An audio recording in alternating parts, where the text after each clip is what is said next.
Hello friends, আবার একটা নতুন ভিডিও নিয়ে চলে এলাম তোমাদের সঙ্গে শেয়ার করলে। আর প্রত্যেকদিনের মতো আজকে তোমাদেরকে দেখাবো যে আজকে আমাদের দুপুরে কী রান্না হচ্ছে। আর তার আগে তোমাদের সকলকে জিজ্ঞাসা করি তোমরা সবাই কেমন আছো। আশা করি ভালো আছো, সুস্থ আছো, আর আমিও ভালো আছি। একটু কমেন্ট করে জানিও যে তোমরা সবাই কেমন আছো। চলো তোমাদেরকে দেখিয়ে দিই যে আজকে আমাদের দুপুরে কী রান্না হচ্ছে। এই যে মা রান্না করছে, মায়ের মুখটা করে আছে, দেখো না, হাসো। আচ্ছা, চলো তোমাদেরকে দেখাই। আচ্ছা, এদিকে হচ্ছে মাছ ভাজা। কি মাছ ভাজা? কাটাপোনা। সেই মাছটা কোথায় গেল? ভালো লেগেছে। আচ্ছা, কাটাপোনা মাছ ভাজা। এই যে ভাজা নয়, ঝাল হবে। 3 পিস কেন দিয়েছো? হ্যাঁ, 3 পিস কেন দিয়েছো? তুই খাবি দুপুরবেলা একটা, রাত্রিরে একটা। কেন? কই বলা মাছ, কাটাপোনা নয়। গিয়ে দিতে গেছে। তুই খাবি কই বলা মাছ দুপুরে একটা, রাত্রিরে একটা। আচ্ছা। আর আমার ছেলে কাজ দিকে এসে একটা পেটি খাবে, আবার রাত্রিরে দুটো দিয়ে রুটি খাবে। আর ছেলে 3টে। আচ্ছা আচ্ছা। কেন? হ্যাঁ, সেটাই জিজ্ঞাসা করছি যে 3টে কেন, 2টো হওয়ার কথা ছিল। হ্যাঁ, ও একটা কইটুখানি করে, ও এসে একটা খায়, রাতে একটা খাবে।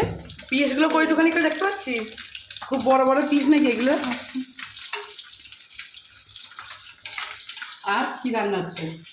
আর হবে, এই দেখো, এটা হচ্ছে মেথি শাক। মেথি শাকটা ভাজা হবে না।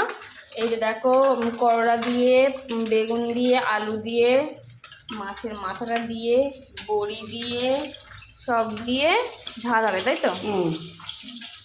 এই যে ভালো লাগে বেশ। এর মানে ভাজার থেকে বেশি ভালো লাগে তরকারিটা বেশি ভালো লাগে। মাছের মাথাটা পড়ে আরো ভালো লাগে বেশি। সেটাই বলা তো বাপের মতো কথা না, তাও মানে এর থেকে ভাজার থেকে বেশি এই ভালো লাগে। আর ওইদিকে হচ্ছে ভাত, আর ওদিকে আমার তরকারিটা, এটা দেখো মাছের ঝালটা। এই মাছটাও ঝাল হবে। এটা শুধু ঝাল হবে। এটা শুধু ঝাল হবে। পেঁয়াজ, আদা, রসুন সব রেডি করা আছে। এটা আমার ছেলের জন্য। আমার ছেলে কইভোলা মাছ খায় না। আর আমাদের হচ্ছে কইভোলা মাছের ঝাল। আর ও কইভোলা মাছ খায় না। এই যে কইভোলা মাছের ঝাল আমাদের। ও কইভোলা মাছ খেতে চায় না।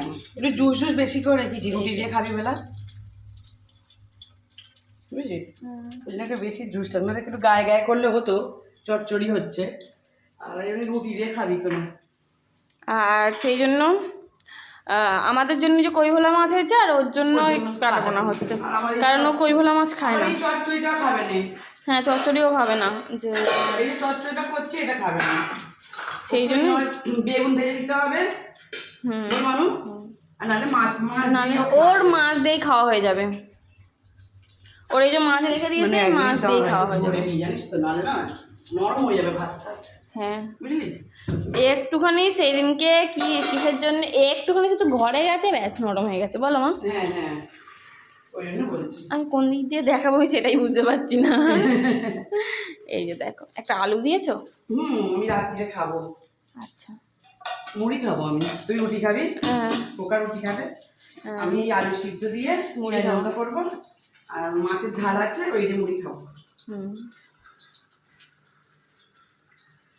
তুই যদি একটা রুটি খেয়ে মুড়ি খাবি না, লাস্ট আবার বলবি আমাকে বললো নি মুড়ি খেতে। মুড়িটা নয়, আমাদের এখানে এত দাম। তাও মা খায়। কিন্তু আমি খাই। আমাদের মনে হয় সপ্তাহে মানে 80 টাকা করে, 300 টাকা, মানে 300 টাকাই ধর না, 20 টাকা করে কম, 60 টাকা শুধু 3 প্যাকেট করে মুড়ি চলে যাবে। মানে মুড়িটা কদিন হয়? 2 বেলা খেলে তার কদিন হবে? 1 প্যাকেট মুড়ি বাড়িতে গিয়ে খুব খাবো। Chop chop. হ্যাঁ, অনেকদিন চপ খাইনি, বলো মা? আমি বানাবো বলছি। হ্যাঁ, হচ্ছে না। যাই হোক, এই ছিল আজকে আমাদের দুপুরে রান্না। তোমাদের কি রান্না হচ্ছে কমেন্ট করে জানিও। আর আমার ভিডিওটা কেমন লাগলো সেটা কমেন্ট করে জানিও। যদি ভালো লেগে থাকে তাহলে লাইক কমেন্ট করো, আর কত কিছু কমেন্ট করবে, একসঙ্গে সব লিখে দিও। তুই কমেন্টে রিপ্লাই দিয়ে নিয়ে বলে কেউ বন্ধুরা করছে না। হ্যাঁ, সেটাই। আর চলো লাইকটা দিই।